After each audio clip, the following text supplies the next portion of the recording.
नमस्कार, आदाब, सत श्री अकाल, गुड इवनिंग, वेलकम, सुस्वागतम, हार्दिक इस्तकबाल आप लोगों का एक बार फिर से आपका जीएस स्पेशल बैच और क्लास है पॉलिटी की भारतीय राज्य व्यवस्था की। हाँ जी, तो दोस्तों कल हमने बात कर ली थी संविधान में हुए महत्वपूर्ण संशोधनों के बारे में या कॉन्स्टिट्यूशन अमेंडमेंट्स के बारे में। आगे बढ़ते हैं और आज हम बात करेंगे संविधान के भाग 21 के बारे में, पार्ट 21 के बारे में, जिसमें हमने बात करनी है जम्मू कश्मीर के बारे में और भारत के उन विशेष राज्यों के बारे में जिन्हें विशेष राज्य का दर्जा प्राप्त है, जो स्पेशल एडमिनिस्ट्रेटिव एरियाज कहलाते हैं और जो हैं भारत के ही अभिन्न अंग, लेकिन वहाँ पर कुछ विशेष प्रोविजंस या विशेष प्रावधान किए गए हैं जो वहाँ पर लागू होते हैं। तो दोस्तों शुरुआत करते हैं फटाफट से और बात करते हैं हम किसके बारे में, जम्मू एंड कश्मीर के बारे में।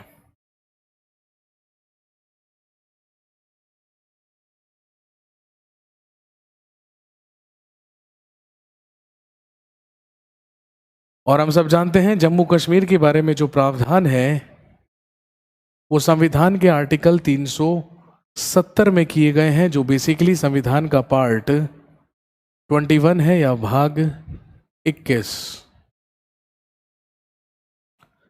पार्ट 21 ऑफ इंडियन कॉन्स्टिट्यूशन, अनुच्छेद 370।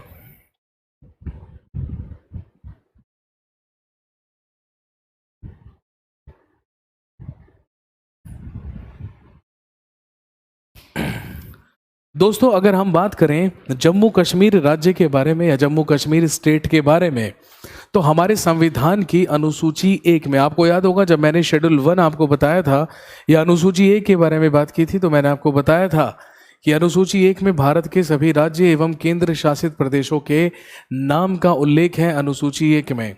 और अगर हम अनुसूची 1 या शेड्यूल 1 के बारे में बात करें और उसमें स्थिति की बात करें किसकी, जम्मू और कश्मीर की, तो जम्मू और कश्मीर में अनुसूची, जम्मू और कश्मीर के बारे में भारत के संविधान की अनुसूची 1 में इसे देश का 15वां राज्य बताया गया है। और जितने भी नियम और कानून लागू होते हैं अनुसूची 1 में, सभी के सभी राज्यों पर वो नियम और कानून लागू नहीं होते हैं। अपवाद है, एक्सेप्शन है जम्मू कश्मीर पर। और जम्मू कश्मीर पर वो उपबंध लागू इसलिए नहीं होते हैं क्योंकि हम सब जानते हैं जम्मू कश्मीर को विशेष राज्य का दर्जा प्राप्त है। Jammu Kashmir is a special state of India. और यहाँ पर हमारे देश के या अनुसूची 1 में जो बाकी स्टेट्स हैं वो सारे के सारे नियम कानून इसलिए लागू नहीं होते हैं क्योंकि हम सब जानते हैं दोस्तों Jammu and Kashmir has its own constitution. Jammu Kashmir के पास अपना अलग संविधान है और उसी संविधान में जो प्रोविजंस या प्रावधान किए गए हैं वो लागू हैं जम्मू कश्मीर पर। लेकिन हम बात करें जम्मू कश्मीर के भारत में विलय के बारे में, हम सब जानते हैं, मैंने आपको बताया था कि आज़ादी के पश्चात जब माउंट बेटन प्लान भारत आया, जब माउंट बेटन योजना भारत आई, जिसके तहत भारत और पाकिस्तान का विभाजन किया गया, तो जितने भी रियासतें थी उन्हें ये स्वतंत्रता दी गई, उन्हें ये इंडिपेंडेंस दी गई कि वो चाहें तो या तो भारत के अभिन्न अंग बन सकते हैं या फिर जाकर वो पाकिस्तान के अभिन्न अंग बन सकते हैं, या फिर वो चाहें तो स्वतंत्र भी रह सकते हैं। तो हम सब जानते हैं हमारे देश की 3 रियासतें थी, हैदराबाद, जूनागढ़ और कश्मीर। हैदराबाद को तो सैन्य कार्यवाही से उसका भारत में विलय कर दिया गया, जूनागढ़ में जनमत संग्रह करवा लिया गया, लेकिन जो उस समय जम्मू कश्मीर या कश्मीर के राजा थे, राजा हरि सिंह, उन्होंने ना तो भारत का अभिन्न अंग बनना स्वीकार किया और ना ही पाकिस्तान में शामिल होना स्वीकार किया। उन्होंने डिसाइड किया कि जो कश्मीर रियासत है वो स्वतंत्र रहेगी, वो इंडिपेंडेंट रहेगी। लेकिन दोस्तों हम सब जानते हैं आज़ादी के तुरंत बाद या आज़ादी के पश्चात 20 अक्टूबर 1947 1947 को तुरंत पाकिस्तान का आक्रमण हुआ कश्मीर रियासत पर। और जब पाकिस्तान पर आक्रमण हुआ तो अपनी रक्षा करने के लिए कश्मीर के ही महाराज हरि सिंह ने भारत सरकार से मदद मांगी और भारत सरकार से मदद मांगकर भारत सरकार को एक विलय पत्र सौंपा और 26 अक्टूबर 1947 को इस बात पर हस्ताक्षर कर दिए गए कि कश्मीर रियासत भी अपने आप को भारत का अभिन्न अंग मानती है और अपने 3 विषय, अपने 3 सब्जेक्ट्स भारत सरकार को सौंपती है, जो कौन कौन से थे, रक्षा, विदेश और संचार, डिफेंस फॉरेन या फॉरेन अफेयर्स या एक्सटर्नल अफेयर्स और इसके अलावा ब्रॉडकास्टिंग, ये तीनों के तीनों सब्जेक्ट्स हरी सिंह के द्वारा सौंप दिए गए किसको? भारत सरकार को। और दोस्तों अगर हम जम्मू कश्मीर की वर्तमान स्थिति के बारे में बात करें तो हम सब जानते हैं संविधान के भाग 21 के अनुच्छेद 370 के तहत जम्मू कश्मीर को विशेष राज्य का दर्जा प्राप्त है। Jammu Kashmir is a special state of India. 1952 में राष्ट्रपति के आदेश पर इसे अस्थायी रूप से लागू किया गया था। अगर हम बात करें कि जो आर्टिकल 370 है, 370 है, वो लागू ही कब से किया गया? 1952 से लागू किया गया, 1952 से लागू किया गया। और हम बात करेंगे जम्मू कश्मीर के संविधान के बारे में या constitution of Jammu and Kashmir के बारे में, तो हमें ये तो पता चल गया कि ये पहले इंडिपेंडेंट रियासत थी, लेकिन राजा हरि सिंह के ही विलय पत्र सौंपने के बाद भारत सरकार ने 26 अक्टूबर 1947 को जम्मू कश्मीर का भारत में विलय किया और इसे विशेष राज्य का दर्जा दे दिया गया आर्टिकल 370 के तहत, जो लागू कर दिया गया 1952 से या 1952 से। और दोस्तों अगर हम जम्मू कश्मीर के संविधान के बारे में बात करें तो जम्मू कश्मीर के संविधान में ये बात लिखित है कि जो जम्मू कश्मीर है वो भारत का अभिन्न अंग है, और जो POK है, जो पाक ऑक्यूपाइड कश्मीर है या पाक अधिग्रहित कश्मीर है, वो जम्मू कश्मीर का अभिन्न अंग है। तो अल्टीमेटली POK भी अभिन्न अंग किसका होना चाहिए? भारत संघ का, यूनियन ऑफ इंडिया का, क्योंकि POK को तो जम्मू कश्मीर का अभिन्न अंग माना गया है और जम्मू कश्मीर को भारत का अभिन्न अंग माना गया है। तो अल्टीमेटली चाहे जम्मू कश्मीर हो चाहे POK हो, वो दोनों ही किसके अभिन्न अंग हैं? भारत के। और ध्यान रखेंगे हमने भाग 4 में पढ़ा था directive principles of state policy या राज्य की नीति निर्देशक तत्व, और भाग 4A में हमने बात की थी मौलिक कर्तव्यों या फंडामेंटल ड्यूटीज के बारे में। ये सारे के सारे प्रावधान एप्लीकेबल नहीं होते हैं किस पर? जम्मू कश्मीर पर।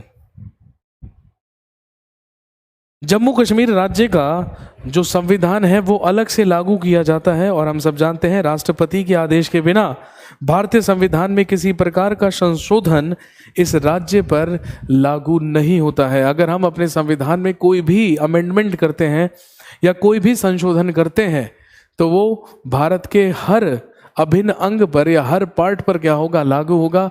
लेकिन अगर उसे जम्मू कश्मीर पर लागू करना होगा तो वो राष्ट्रपति की अनुमति के बिना नहीं हो सकता, उसके लिए राष्ट्रपति की ही अनुमति चाहिए। इसके अलावा हमने बात की थी अनुसूची 5 और 6 के बारे में, जिसमें हमने SCs STs के लिए और विशेष राजनीतिक प्रशासनिक क्षेत्रों के लिए विशेष प्रावधान की बात की थी। वो भी लागू नहीं है किस पर? जम्मू कश्मीर पर। इसके अलावा ना तो इस पर एप्लीकेबल है वित्तीय आपातकाल, फाइनेंशियल इमरजेंसी, और इसके अलावा यहाँ पर जो लागू होने वाले प्रावधान हैं, जो लागू होने वाले प्रोविजंस हैं, वो क्या क्या लागू है? सुप्रीम कोर्ट यहाँ पर लागू होगा, डेफिनेटली होगा। सर्वोच्च न्यायालय या सुप्रीम कोर्ट के जो भी निर्णय हैं, जो भी कानून है, वो बिल्कुल लागू होंगे। इसके अलावा कैग, कंट्रोलर ऑडिटर जनरल या नियंत्रक महालेखा परीक्षक की शक्तियां भी जम्मू कश्मीर में लागू होंगी। और इसके अलावा दोस्तों ध्यान रखेंगे जो हमारा निर्वाचन आयोग है, जो हमारा इलेक्शन कमीशन है, वो भी पूर्णतः लागू होगा किस पर? जम्मू और कश्मीर पर।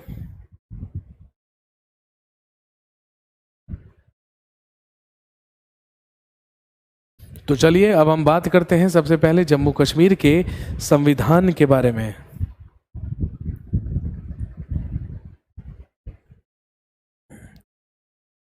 जम्मू कश्मीर के कॉन्स्टिट्यूशन के लिए, जम्मू कश्मीर के एक अलग कॉन्स्टिट्यूशन या एक अलग संविधान के लिए सबसे पहले 1951 में निर्वाचन करवाए गए या चुनाव करवाए गए। और ध्यान रखेंगे इसी 1951 में हुए चुनावों की वजह से संविधान सभा बनी किसकी? जम्मू कश्मीर की, जिसको हम कह सकते हैं the constituent assembly, the constituent assembly of Jammu and Kashmir. Jammu Kashmir की, जम्मू कश्मीर की संविधान सभा का जो निर्माण हुआ वो 1951 में हुआ और इसके सारे के सारे जो सदस्य थे वो 1951 में ही करवाए गए चुनावों से, निर्वाचनों से चुने गए।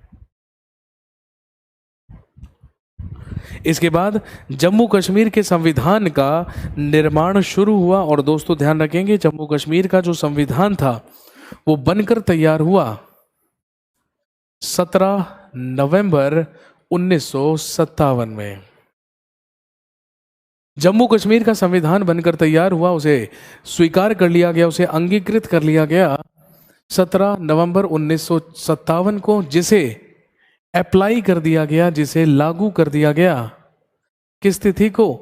26 नवंबर 1957। हम सब जानते हैं दोस्तों 26 नवंबर 1949 को भारतीय संविधान भी बनकर तैयार हुआ था, उसे अंगीकृत किया गया था।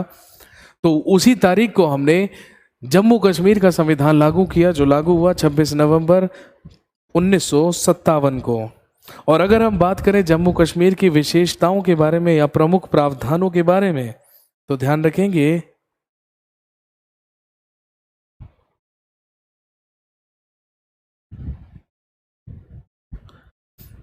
अब हम बात करेंगे features of the constitution of Jammu and Kashmir. इसकी विशेषताओं के बारे में, इसके फीचर्स के बारे में, इसकी प्रमुख विशेषताएं या फीचर्स। सबसे पहली चीज जम्मू कश्मीर के संविधान में लिखा है कि Jammu and Kashmir is a part of Indian union. Jammu Kashmir Bharat संघ का अभिन्न अंग है। And POK is a part of Jammu and Kashmir. Jammu Kashmir Bharat का अभिन्न अंग है।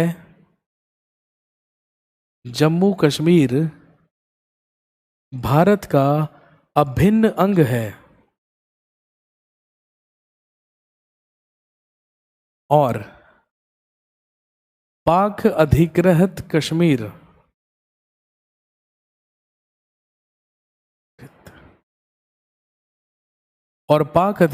कश्मीर जम्मू कश्मीर का अभिन्न अंग है। ये बात लिखित है, ये एक विशेषता है किसकी? जम्मू कश्मीर के संविधान की। कहने का मतलब हम सीधा सीधा झक जमा सकते हैं किस पर? POK पर या पाक ऑक्यूपाइड कश्मीर पर, क्योंकि उसे जम्मू कश्मीर के संविधान के अनुसार भारत का ही अभिन्न अंग माना गया है।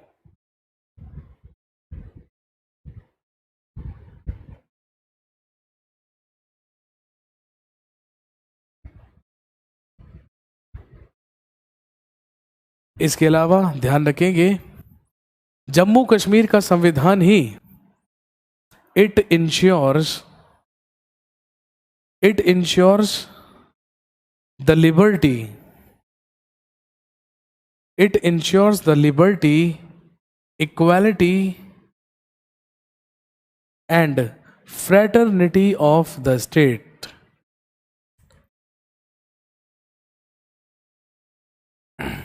जम्मू कश्मीर का ही संविधान राज्य के लोगों की स्वतंत्रता, समानता और बंधुता को बनाए रखता है। जम्मू कश्मीर राज्य में स्वतंत्रता, समानता और बंधुता बनाए रखना भी जम्मू कश्मीर के ही संविधान का क्या है? महत्वपूर्ण कार्य है।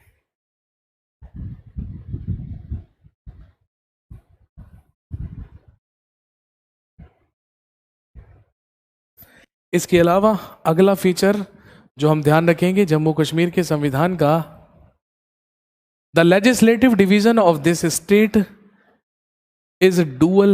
Has dual houses.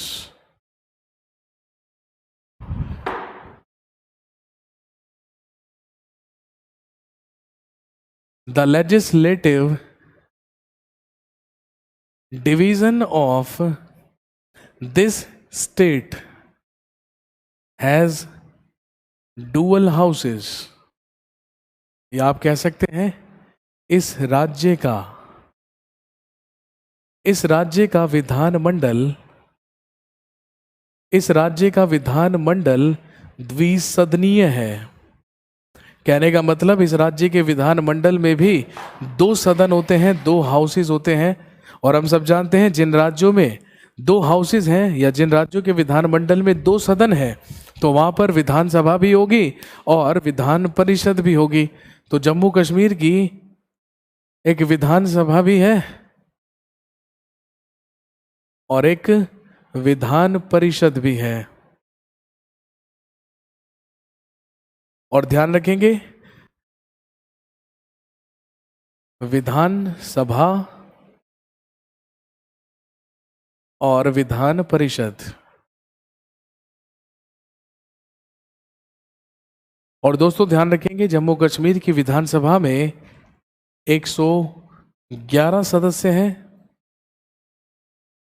और जम्मू कश्मीर की विधान परिषद में है 36 मेंबर्स या 36 सदस्य।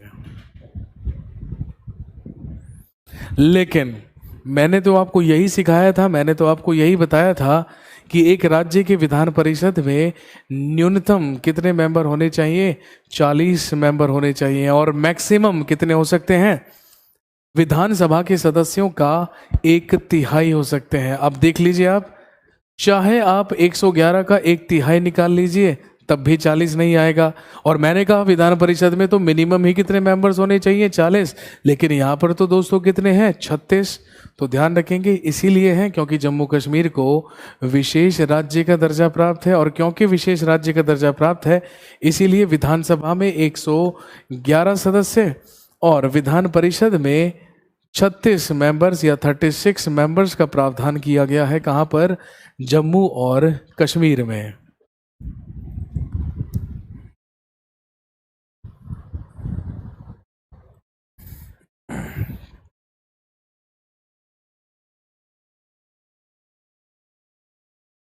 और अगर हम शासन व्यवस्था की बात करें तो जम्मू कश्मीर ने भी संसदीय शासन प्रणाली को अपनाया है, जैसा कि हमने अपने भारतीय संविधान में भी संसदीय शासन प्रणाली अपनाई है जो हमने ब्रिटेन से अडॉप्ट की थी। बिल्कुल ऐसे ही they also adopted the parliamentary provisions for administration.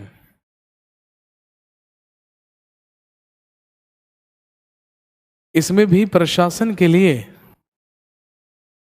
Jammu Kashmir में भी प्रशासन के लिए संसदीय शासन प्रणाली को अपनाया गया।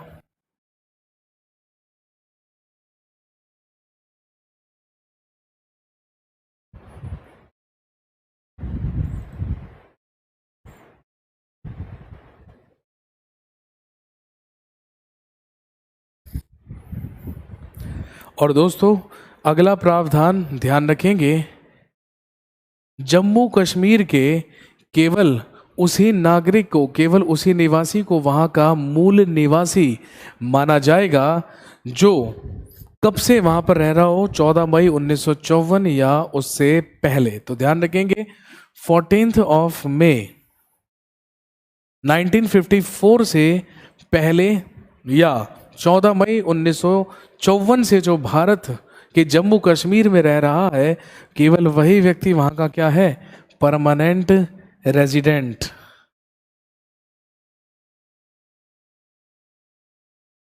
या वहां का स्थायी निवासी। इसके अलावा दोस्तों हम सब जानते हैं भारत में कहीं भी निवास करने का अधिकार है, हमारा मौलिक अधिकार। लेकिन हम कभी भी जम्मू कश्मीर के निवासी नहीं बन सकते, केवल वही निवासी बन सकते हैं जो 14 मई 1954 या उससे भी पहले से वहाँ पर रह रहे हो। और इसके बाद ध्यान रखेंगे, the official language of Jammu and Kashmir is Urdu. Jammu Kashmir की आधिकारिक भाषा या ऑफिशियल लैंग्वेज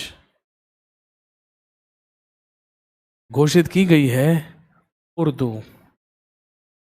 उर्दू को अडॉप्ट किया गया है जम्मू कश्मीर की आधिकारिक भाषा के रूप में या ऑफिशियल लैंग्वेज के रूप में।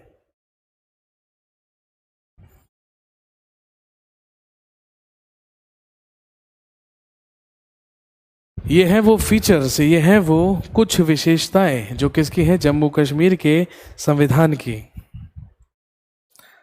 हालांकि इस राज्य में नीति निर्देशक तत्वों का उल्लेख जरूर किया गया है, लेकिन वो सारे के सारे जम्मू कश्मीर में लागू नहीं होते हैं। आई होप कि आपने नोट कर लिया होगा। आगे बढ़ते हैं।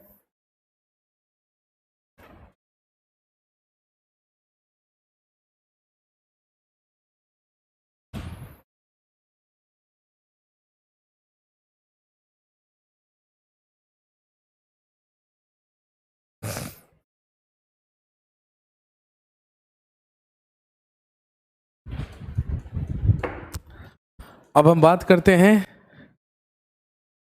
Special rights of Jammu and Kashmir state, या आप कह सकते हैं इस राज्य के विशेष अधिकार।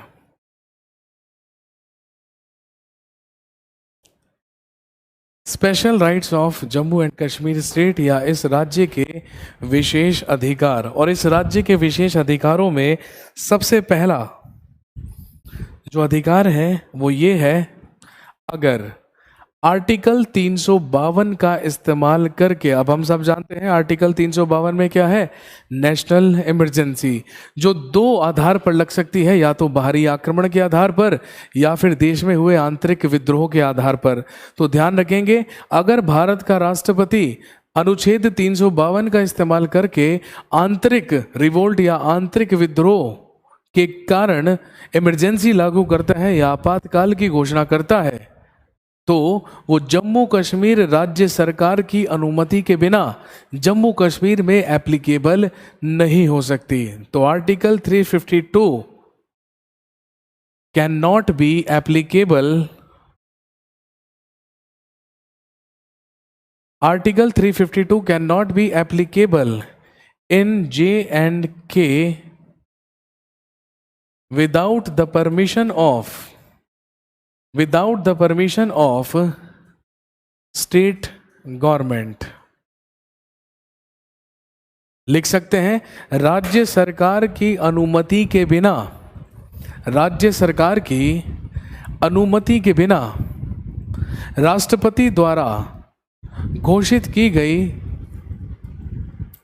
इमरजेंसी या आपातकाल को जम्मू कश्मीर में लागू नहीं किया जा सकता। अगर वो राष्ट्रपति ने किस आधार पर लगाई है, आंतरिक अशांति के आधार पर लगाई है।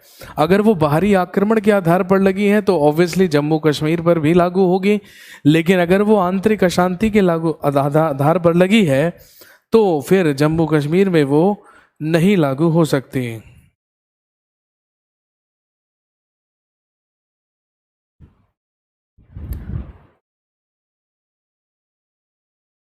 और ध्यान रखेंगे, the central government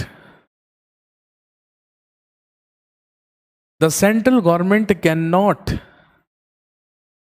take any decision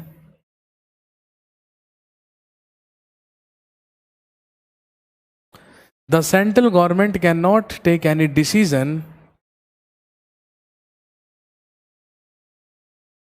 which can affect the system of J&K without the permission of state government। लीजिए, दूसरा अधिकार ये रहा, केंद्र सरकार राज्य सरकार की अनुमति के बिना कोई भी ऐसा निर्णय नहीं लेगी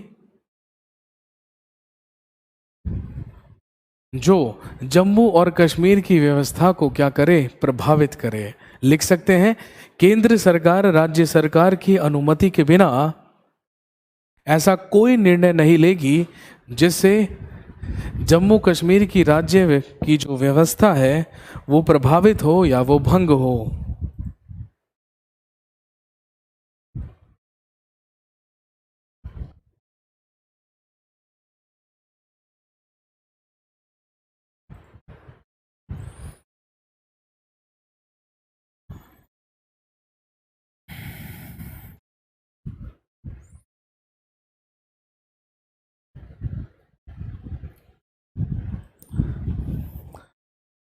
अगला विशेष अधिकार, सेंट्रल गवर्नमेंट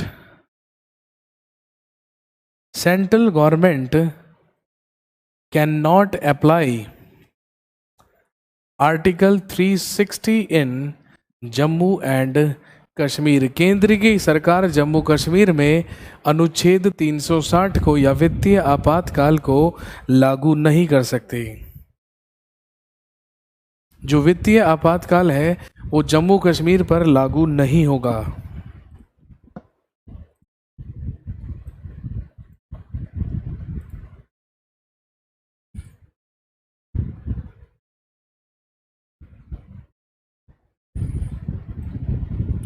और ध्यान रखेंगे, अगर आर्टिकल 368 का इस्तेमाल करके, अगर अनुच्छेद 368 का इस्तेमाल करके जम्मू कश्मीर के लिए या भारत के लिए या भारत के संविधान के लिए कोई भी संविधान संशोधन होगा या कोई भी कॉन्स्टिट्यूशन अमेंडमेंट होगा, तो वो राष्ट्रपति के विशेष सलाह के बिना या विशेष आदेश के बिना जम्मू कश्मीर पर अप्लाई नहीं हो सकता। तो ये सारे के सारे वो प्रोविजंस हैं दोस्तों जो हमने किए हैं किसके लिए, जम्मू और कश्मीर के लिए। अब हम बात करेंगे उन अन्य विशेष राज्यों के बारे में, उन अन्य स्पेशल स्टेट्स के बारे में जिनके लिए स्पेशल प्रोविजंस हमने अपने कॉन्स्टिट्यूशन में किए हैं।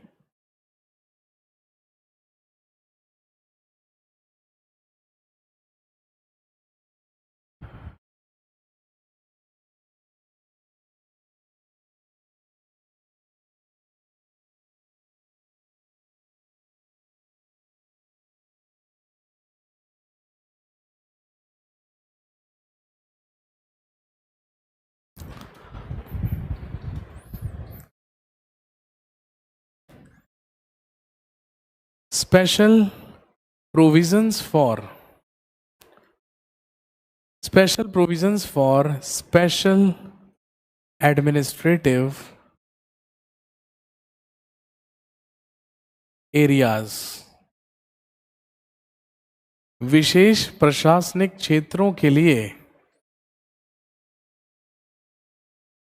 विशेष प्रशासनिक क्षेत्रों के लिए विशेष प्रावधान।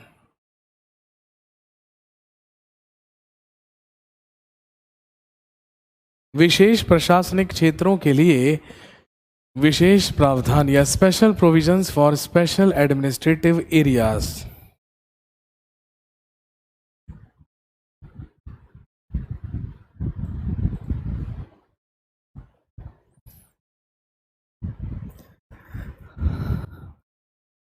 क्वेश्चन बिल्कुल स्पेसिफिक आएगा आपके पास, या तो आपसे आर्टिकल देकर, आर्टिकल का नंबर देकर उस राज्य का नाम पूछेंगे, उस आर्टिकल में जिस राज्य के लिए प्रावधान किया गया होगा, या फिर किसी भी आपको स्टेट का नाम देकर पूछेंगे कि बताइए संविधान के किस अनुच्छेद में, किस आर्टिकल में इस राज्य के लिए विशेष प्रावधान किए गए हैं। तो हम बात करेंगे इसमें अनुच्छेद 371 के बारे में, आर्टिकल 371।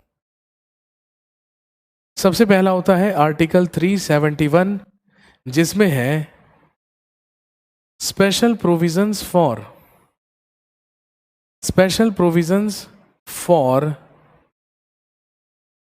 गुजरात एंड महाराष्ट्र।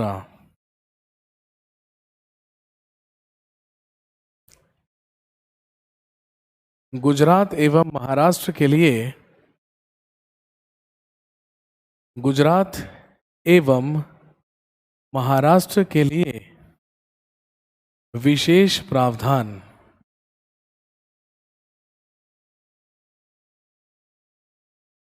गुजरात एवं महाराष्ट्र के लिए विशेष प्रावधान किए गए हैं 371 आर्टिकल में, जिसमें महाराष्ट्र और गुजरात के राज्यपालों को या गवर्नर्स को कुछ विशेष अधिकार, कुछ विशेष शक्तियां प्रदान की गई हैं जो एप्लीकेबल होती हैं गुजरात और महाराष्ट्र के लिए।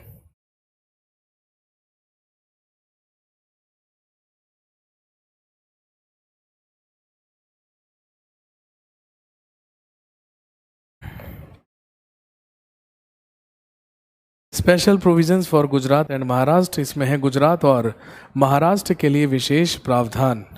इसके बाद 371 ही आर्टिकल के अलग अलग सब क्लॉसेज में अलग अलग राज्यों का उल्लेख किया गया है। तो हम दोस्तों सबसे पहले बात करेंगे आर्टिकल 371 ए। आर्टिकल 371 ए या अनुच्छेद 371 ए में विशेष प्रावधान किए गए हैं किसके लिए? नागालैंड के लिए। Special provisions for Nagaland state.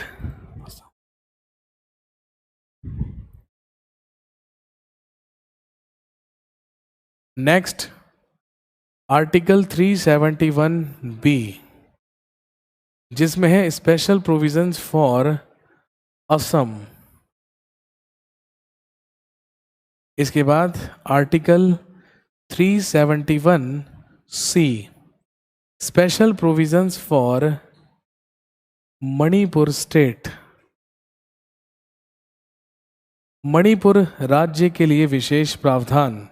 इसके बाद दोस्तों होता है आर्टिकल 371 डी, जिसमें है special provisions for Andhra Pradesh, जिसमें है आंध्र प्रदेश राज्य के लिए विशेष प्रावधान।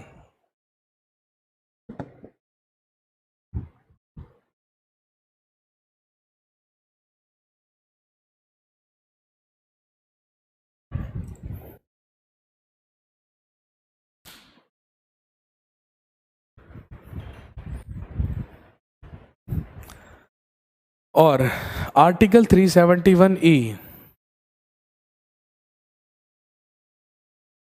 आर्टिकल 371 ई में है provision for Telugu university, provision for Telugu university in Andhra Pradesh. Andhra Pradesh राज्य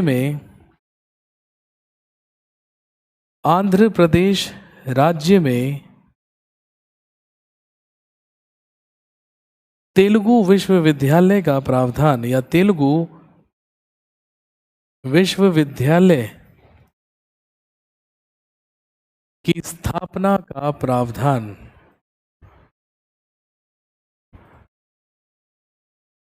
जो किया गया है आर्टिकल 371 ई के तहत। इसके बाद हमारे पास है आर्टिकल 371 एफ, जिसमें है स्पेशल प्रोविजंस फॉर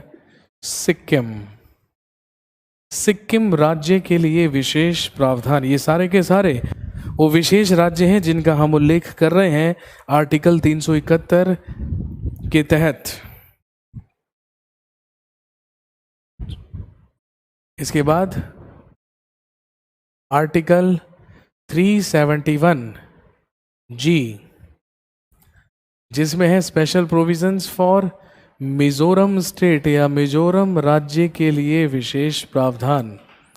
इसके बाद आता है आर्टिकल 371 एच, जिसमें है special provision for Arunachal Pradesh.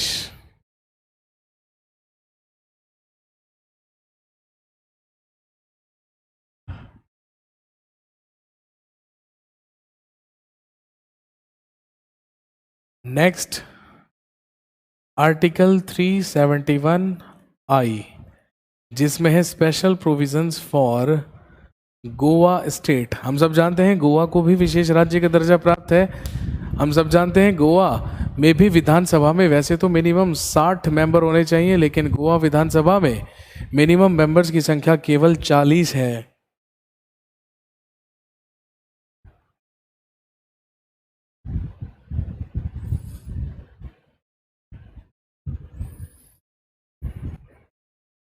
और इसके बाद जो लास्ट ऐड किया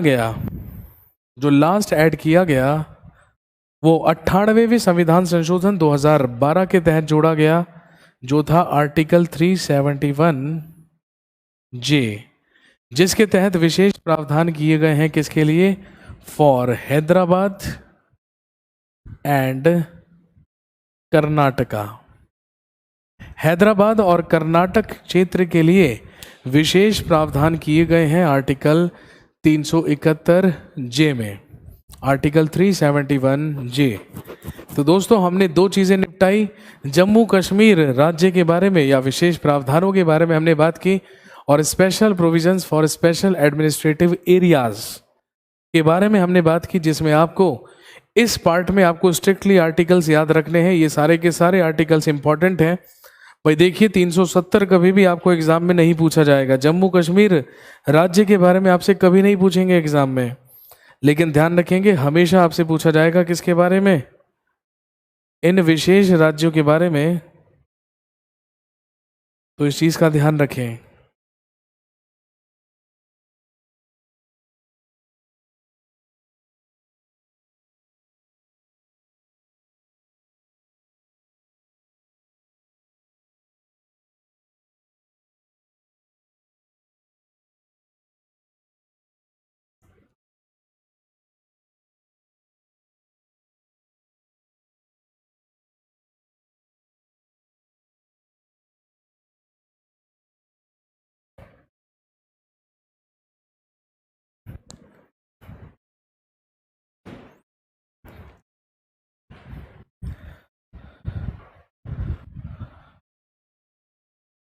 तो चलिए अब हम शुरू करते हैं अगले पार्ट के बारे में। अब हमें दो चीजें और पढ़नी है आपके इंडियन पॉलिटी के सिलेबस में, ध्यान रखेंगे।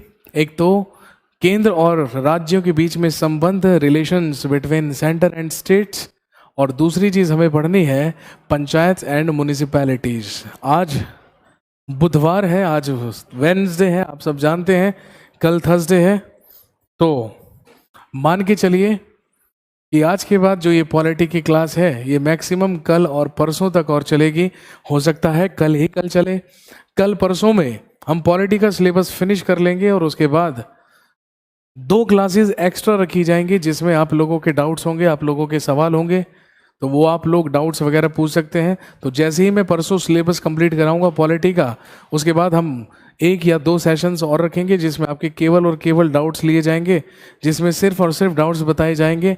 तो GS4 में हिस्ट्री और पॉलिटी दोनों फिनिश हो जाएगा, GS5 में पॉलिटी फिनिश हो जाएगा, हिस्ट्री का दंगल ऐसे ही चलता रहेगा रात को 8 से 9:30 बजे तक के बीच में। और जो बाकी आपके सब्जेक्ट्स हैं वो भी फिर इन टाइमिंग्स में आपके जो बाकी सब्जेक्ट्स पेंडिंग है वो करवाए जाएंगे। तो घबराने की कोई ज़रूरत नहीं, जैसा कि मेरा कमिटमेंट था GS4 से कि आपको जुलाई ख़त्म होने से पहले पहले यहाँ से विदा कर दिया जाएगा, तो वो वादा पूरी तरीके से पूरा होगा। मई, जून, जुलाई, हाँ 3-3.5 महीने मैंने आपको बताया था ड्यूरेशन, तो मैक्सिमम चलिए मान सकते हैं कि वो 4 महीने हो सकता है। लेकिन जैसे ही आपका सिलेबस फिनिश होगा तो घबराने वाली कोई बात नहीं है, आपको एक्स्ट्रा वैलिडिटी दी जाएगी ताकि वो लोग जो इन वीडियोस को रोज़ लाइव नहीं देख पाते हैं वो कुछ टाइम तक और देखें, और जब उनका टाइम ख़त्म हो जाएगा और फॉर एग्जांपल अगर किसी का एग्ज़ाम तुरंत ही आने वाला है और वैलिडिटी ख़त्म होने वाली है तो कोई बात नहीं भाई, लकीर के फ़कीर हम नहीं हैं, संविधान में फिर एक संशोधन करके आपकी वैलिडिटी को थोड़ा सा और लीनियंसी से बढ़ा दिया जाएगा, तो उसके लिए आप निश्चिंत रहें। तो दोस्तों चलिए हम शुरू करते हैं अगली बात, नहीं तो हम इसे कल भी शुरू कर सकते हैं। एक काम करते हैं, हमारे पास 3 दिन है इस वीक में, कल हम पढ़ेंगे केंद्र एवं, अभी थोड़ा सा रेस्ट कर लीजिए। GS5 बैच को दोबारा से 8 बजे लाइव आना है, और GS4 वाले तो है ना मेरे सब्जेक्ट से लगभग फ्री हो ही चुके हैं, तो थोड़ा बहुत है ना हम लोग आराम कर सकते हैं। तो GS5 वाले students please have a nice tea break, थोड़ा सा टी ब्रेक लीजिए, चाय वाय पी कर आइए। 8 बजे मिलते हैं दोबारा से इतिहास रचने के लिए, इतिहास की क्लास में। तो थोड़ा सा आप रेस्ट कीजिए, वैसे भी आप पूरा दिन हर सब्जेक्ट की क्लास लेते हैं, थक भी चुके होंगे है ना। हालांकि ये मैं भूमिका बांध रहा हूँ ताकि आप ये कंप्लेंट ना करें कि आप क्लास जल्दी क्यों छोड़ रहे हैं, लेकिन I know you very well और you can understand very well. GS4 तो लगभग मुझसे फ्री हो चुका है, GS5 थोड़ा सा ब्रेक लीजिए, 20 मिनट के बाद ठीक 8 बजे क्लास शुरू करेंगे इतिहास की, GS5 और 6 बैच। चलिए तब तक के लिए धन्यवाद, शुक्रिया, आपका इस सत्र को अटेंड करने के लिए।